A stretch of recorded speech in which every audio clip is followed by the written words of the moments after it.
کیانوش آسا از کسانی بود که پارسال در جریان ناآرامی‌های بعد از انتخابات ریاست جمهوری زخمی شد. او هنگام انتقال به بیمارستان مفقود شد و 10 روز بعد جنازه‌اش در پزشکی قانونی تهران پیدا شد. 1 سال بعد از این واقعه تصاویری به دست BBC فارسی رسیده که فعالیت‌های کیانوش آسا، درجات علمی و مراسم بعد از خاکسپاری او با وجود تدابیر شدید امنیتی را نشان می‌دهد. ژیار گل گزارشی دارد از زندگی کیانوش آسا. برای مردم کرمانشاه فعال محیط زیست و حقوق بشر، برای همکلاسی‌هایش دوست تنبور نواز، برای مادرش کیانوش آسا فرزند دلبند با هزاران امید،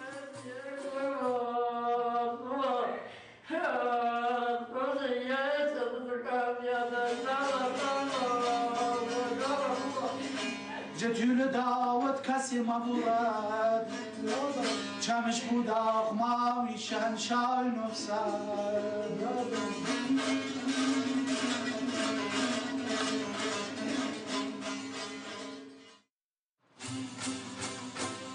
در آیین یارسان کرمانشاه نور، طبیعت و نوای تنبور جایگاه مقدسی دارد. کیانوش آسا هم برای خلق محیطی سبز برای نسل آینده در کرمانشاه فعال بود.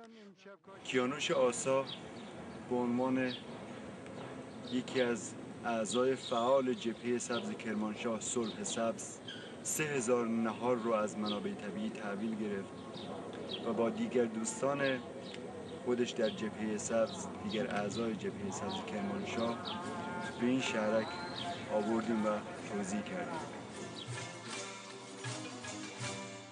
کیانوش آسا در سال 1387 با رتبه عالی در دوره کارشناسی ارشد رشته مهندسی پتروشیمی دانشگاه علم و صنعت تهران پذیرفته شد. به گفته خانواده و دوستانش او از هوش و استعداد بالایی برخوردار بود و در سن 25 سالگی یکی از دانشجویان ممتاز رشته خود بود.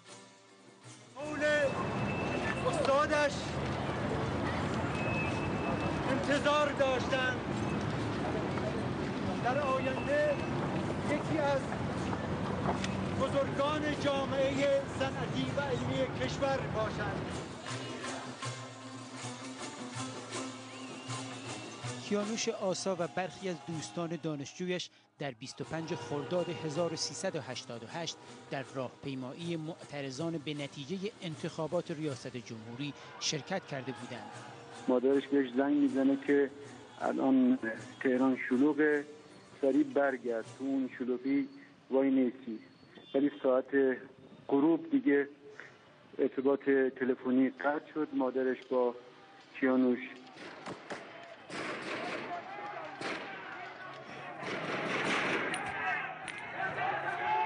به گفته دوستان همراهش در میدان آزادی تهران گلوله‌ای به پهلویش اصابت کرده بود. 8 روز تهران بازداشتگاه‌های مختلف و زندان اوین رو گشتن تا بالاخره کسی از همکاران خواهرم گفته بود که 28 پیکر از شهدا در پزشکی قانونی هست، برید ببینید، اونجا نیست. منم تهران رفتم. به هر حال رفتیم دیدیم بله کیانوش نازنین کیانوش ما بود. روی برانکار پزشکی قانونی دراز کشیدیم.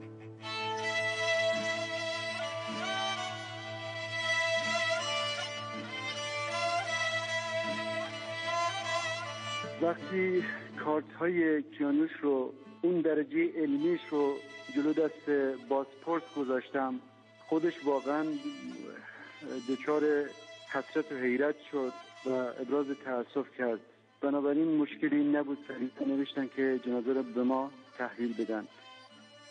با تلاش خانواده و دوستانش پیکر کیانوش برای خاکسپاری به زادگاهش کرمانشاه منتقل شد. اولش نیروی انتظامی میخواست ممانعت ایجاد کنه از راهپیمایی مردم، ولی خب جمعیت به خاطر اینکه خیلی زیاد بود به صورت خودجوش تصمیم گرفتن که به سمت مزار سر خاک برن. با تمام محدودیت‌هایی که توسط نیروهای امنیتی وضع شده بود، جمع زیادی از همکلاسی‌های دانشجویش و استادانش برای شرکت در مراسم خاکسپاری او به کرمانشاه سفر کردند. دیروز همه دانشگاه علم و صنعت ایران و دانشکده مهندسی شیمی که دانشکده محل تحصیل آقای مهندس بود با غم آمیخته بود و دانشجوها و استادا. شهید کیانوش آسا، شهید ندا آقا سلطان، شهید حسین طهماسبی از کرمانشاه، شهید اشکان سهرابی اگر در خیابان رفت و به رأیش اعتراض کرد یا درخواست کرد فقط یک جمله رأیش رو دوباره بخواند به همراه ملت ایران، این خواسته خیلی زیادی نبود، یک خواسته اولیه از جامعه مدنی هر کشوری. با اکثر خداوی آیا به شیوهی دیگه‌ای نمی‌توانستن با مردم برخورد کنند؟ اگر این مملکت قانون ندارد. در پایان مراسم چند نفر از مامورای نیروی انتظامی حمله کردند به ایشون که ایشون رو بازداشت کنن، اما مردم مانع شدن از دستگیری برادر کیانوش.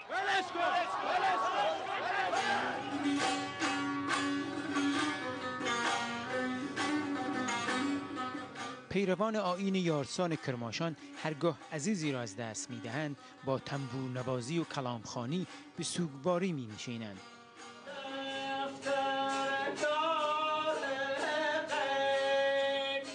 خانواده کیانوش آسا میگویند در روز زخمی شدن کیانوش وضعیت او وخیم نبوده و هنگامی که او را به داخل آمبولانس منتقل کردند فقط گلوله‌ای به پهلویش اصابت کرده بود. کسانی اونجا حضور داشتن و به ما گفتن کیانوش حالش خوب بوده، فقط پهلوش تیر خورده، خونریزی کرده، ولی صورتش سالم بوده، با ما حرف زده، اسمشو به ما گفته. ما که سوم تیر جسد کیانوشو پیدا کردیم اون چیزی نبود که اونا به ما گفتن. اما وقتی خانواده‌اش پیکر او را تحویل می‌گیرند آثار گلوله دومی در گلویش هم دیده می‌شود و علت مرگش خشونت به وسیله دیگران اعلام شده. روز 25 تا 29 کیانوش نه در بیمارستان بوده نه در پزشکی قانونی تهران. پس کیانوش کجا بوده؟ آیا ارگانی دیگه وجود داره که این 4-5 روز که کیانوش اونجا رو نگه داشتن حالا زنده یا مرده، یا اون روز کشته شده یا روز 29 28 کشته شده؟ وضعیت این چند روز نامشخص کیانوش چی بوده؟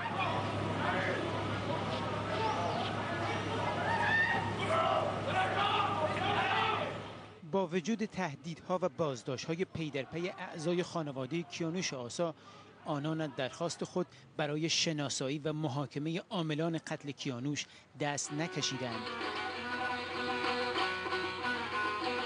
نقاش و کاریکاتوریستی ماهر چیده است، آرام و صلات تنبور می‌نواخت. بیش از 10 سال در انجمن زیست‌محیطی جبهه سبز کرمانشاه فعالیت‌های در خود توجهی داشت.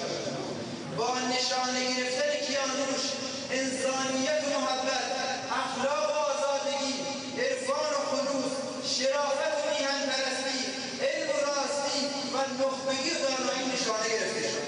باید از عمق دل گفته اخوان ثالث را تکرار کرد که واقعا هوا بس ناجوانمردانه سرد است.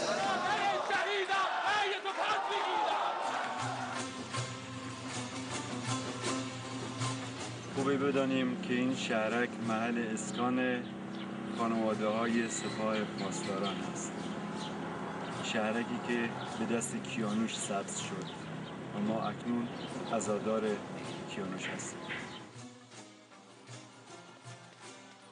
در جریان ناآرامی‌های بعد از انتخابات صدها جوان ایرانی کشته، زخمی یا زندانی شدند. امروز به نظر می رسد این خانواده کیانوش ها هستند که به عزای فرزندان از دست رفته نشستند. اما خانواده قربانیان می گویند ایران فرزندانی نخبه را از دست داد که به سرنوشت و آینده کشورشان بی تفاوت نبودند.